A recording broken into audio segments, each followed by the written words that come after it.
The streets are empty. It is not night, it is noon, and yet no one walks through the main avenue of Florence. The market stalls rot with fruit no one will come to collect. A child cries inside a shuttered house.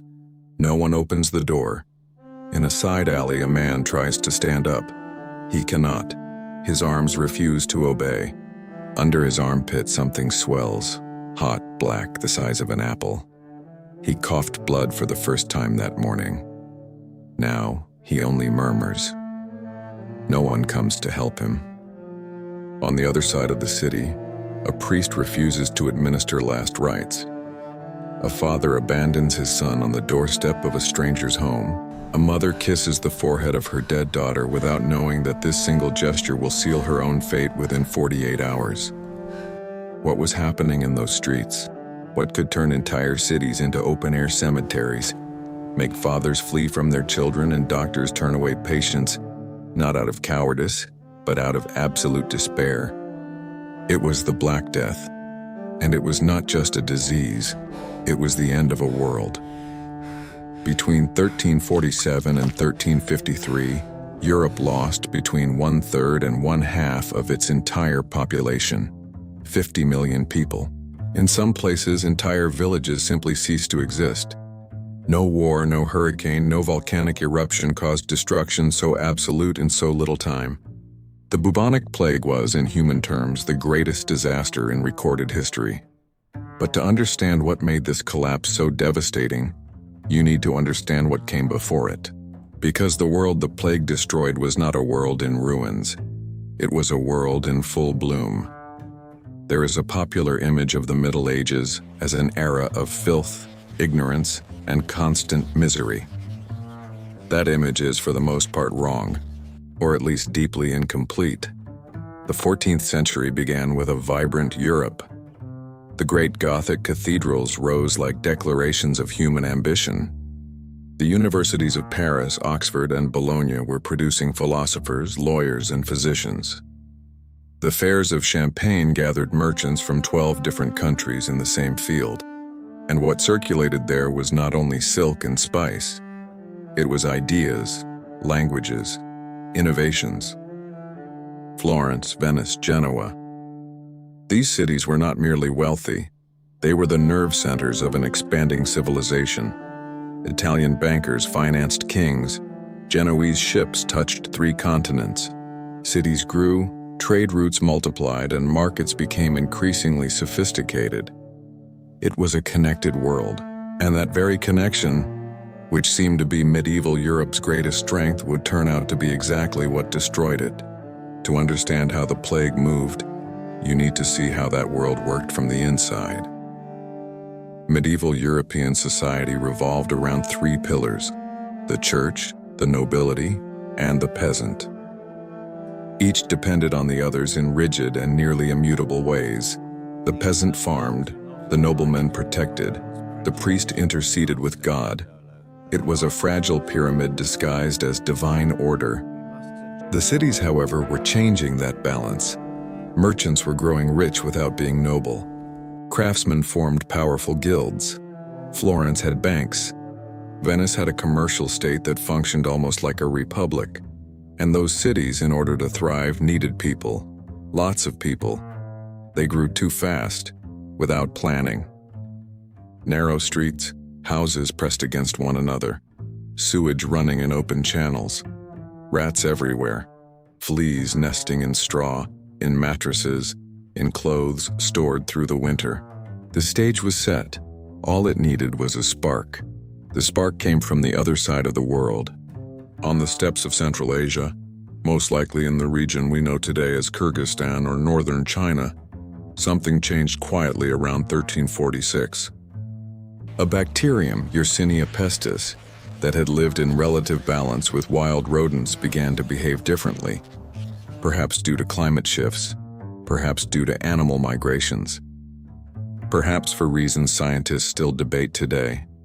What is known is that the fleas living on those rodents carried the bacteria in their blood. And when the rat died, which was now happening in large numbers, the flea needed a new host. Anything would do. In the caravans crossing the Silk Road, rats traveled hidden inside bundles of merchandise. Fleas traveled in clothing and rugs. The bacteria did not know it was moving. It had no intention, no awareness. It simply multiplied and kept going. In October of 1347, 12 Genoese ships docked in Sicily, arriving from the Black Sea. The residents of the port of Messina went to greet the sailors and recoiled in horror. Many of the men on the decks were dead. Those still alive had bodies covered in black tumors oozing blood and pus. They raved, screamed, begged for water in voices that barely sounded human anymore. Port authorities ordered the ships to leave immediately, but it was too late. Within days, the first Sicilians began showing the same symptoms. A sudden swelling under the armpit, in the groin, or on the neck. High fever, vomiting. Dark spots spreading across the skin, hence the name history would remember it by the Black Death. Most died within 2 to 7 days of the first signs. That Sicilian port was the gateway, and the gateway was open. From Sicily, the plague reached the mainland within weeks. It followed the very trade routes that commerce had built with such pride. By sea it reached Marseille, Genoa, Venice. By land it moved north, Lyon, Paris, the Low Countries. It crossed the Alps. It entered the Iberian Peninsula. It crossed the English Channel and reached England in 1348. It arrived in Scandinavia in 1350. It struck Russia in 1351. No wall stopped it. No army blocked it. No prayer slowed it down. In the cities, the progression was terrifying in its speed. 1 week, everything seemed normal. The next, the church bells rang without stopping, and whoever rang those bells would soon need someone to ring them in return. In Florence, the chronicler Giovanni Boccaccio, who survived to tell the story, described neighbors dying in silence inside locked houses, their bodies discovered days later by the smell. Corpses piled up in the streets. There were not enough gravediggers, not enough coffins. The dead were thrown into mass pits, stacked one upon the other, covered with a thin layer of earth before the next wave arrived. How could a 14th century people possibly understand what was happening? They did not know about bacteria. They had no concept of infection by microorganisms. The invisible world, the world of Yersinia pestis, was literally imperceptible to them. And in the vacuum left by scientific explanation, horror found other ways to name itself. To the church, it was divine punishment. God was collecting the debt of humanity's sins. The natural response was to pray more, fast more, mortify the body. Groups of flagellants moved through European cities whipping their own flesh, believing that physical pain would demonstrate enough repentance to appease the wrath of heaven. Physicians trained in Galen and Hippocrates spoke of miasmas, corrupted airs that carried the disease. The solution was to perfume the environment, burn aromatic herbs, wear beak-shaped masks packed with spices. It did not work, but it gave the illusion of control. Some suggested that the conjunction of Saturn, Jupiter, and Mars in 1345 had poisoned the air. Others blamed earthquakes that had supposedly released lethal gases from deep within the earth. No one knew. And not knowing in the face of death so fast and so indiscriminate was unbearable. What the plague did to individual bodies, it also did to the social body. Boccaccio described without euphemism what he witnessed: parents abandoning children, children fleeing from parents, husbands deserting wives. The most primal bond of human civilization, the care between family members, unraveled under the weight of fear. Because touching an infected person often meant dying too. Doctors died. Priests died. Judges died. The institutions that held society together began to fail, not by choice, but because the people who sustained them were simply gone. In many cities, commerce stopped. The harvests of 1348 rotted in the fields because there was no one left to collect them. Animals wandered loose because their owners had died. Legal order collapsed in parts of Europe, with looting, violence, and a widespread feeling that the rules no longer mattered when tomorrow might not exist. There was also the chronicler's report, a kind of desperate revelry. Some, upon realizing that nothing could save them, chose to spend everything they had on wine, music, and pleasure. If death was certain, then at least let the last night be intense.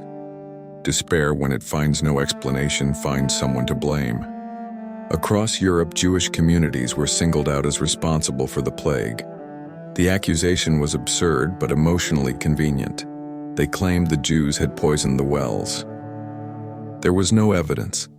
There was no logic. But fear does not need logic to turn into violence. Between 1348 and 1351, hundreds of Jewish communities were attacked, expelled, or massacred. In Strasbourg, 2,000 Jews were burned alive in a single day, in February of 1349. Ironically, before the plague had even struck the city in full force. Pope Clement VI went so far as to issue papal bulls defending the Jews and explaining that they were dying from the same disease. It made no difference. This chapter of the Black Death is not a footnote. It is a reminder of what collective despair is capable of producing, how the search for a culprit can feel more urgent than the search for a solution. The Black Death was not only an urban phenomenon. In the countryside, the collapse was silent and nearly total. Entire villages simply ceased to exist. The phenomenon of village desertion spread across Europe. Communities where no one remained to bury the dead, where houses were swallowed by vegetation and fields returned to forest. It is estimated that in England, between 300 and 400 villages permanently disappeared during and after the plague. Their names survived in legal documents. The places themselves did not. Nature came back. Wolves and foxes reclaimed cultivated land. Birds built nests in abandoned barns. For several years, Europe breathed less humanity and more silence. There was no victory against the plague. It simply burned out. With so few surviving hosts in some regions, with the harshness of winter, with the forced isolation of certain communities, the disease began running out of fuel. By around 1353, the most devastating wave had passed. But past does not mean finished. The plague would return in smaller waves throughout the centuries that followed. The last major European epidemic was in Marseille in 1720. Yersinia pestis still exists today, detected in wild rodents from the United States to Mongolia. It was never defeated. We simply learned slowly not to give it the space that medieval Europe unknowingly had prepared so generously. What remained was not the same world. With 1/3 of the workforce dead, surviving peasants discovered something unprecedented: bargaining power. For the first time in centuries, feudal lords needed workers more than workers needed feudal lords. Wages rose. Serfdom began to be challenged. The feudal system, which had endured for centuries, began its slow collapse right there. The church, which had neither explained nor stopped the plague, lost an irreversible portion of its moral authority. The search for spirituality became more individual, more intimate. Some historians draw a direct line between the collective trauma of the Black Death and the emergence, a century and a half later, of the Protestant Reformation. Art changed. Literature changed. Boccaccio's Decameron, written in the shadow of the plague, is also a cry for humanity in the middle of chaos. Paintings began depicting skulls and skeletons not as threats but as inevitable companions. The dance of death became a recurring theme. The idea that death makes no distinction between king and beggar, pope and sinner. The plague did not only kill, it rewired the European mind. There is something deeply unsettling about realizing that the world swept away by the Black Death was not primitive or ignorant. It was prosperous, connected, creative. It was a world that believed it had the future under control. And it was precisely that confidence, That web of roots and relationships that had turned the known world into a village before anyone noticed the danger, that made the collapse so absolute. In 2020, the world watched airports shut down, markets freeze, hospitals overwhelmed. It watched debates over who was to blame, over borders, over who deserved to be saved first. It watched a hyper-connected civilization discover with shock that connection has two sides. The Black Death is not just history, it is a mirror. And the question that mirror asks is not about the 14th century, it is about us. Did we learn anything? Or did we simply forget just long enough to do it all again? The past is not dead. It breathes beneath the present, shapes every decision we make without realizing it, whispers through every crisis we convince ourselves is brand new. Looking back is not nostalgia. It is survival. Next era, next story, time keeps moving.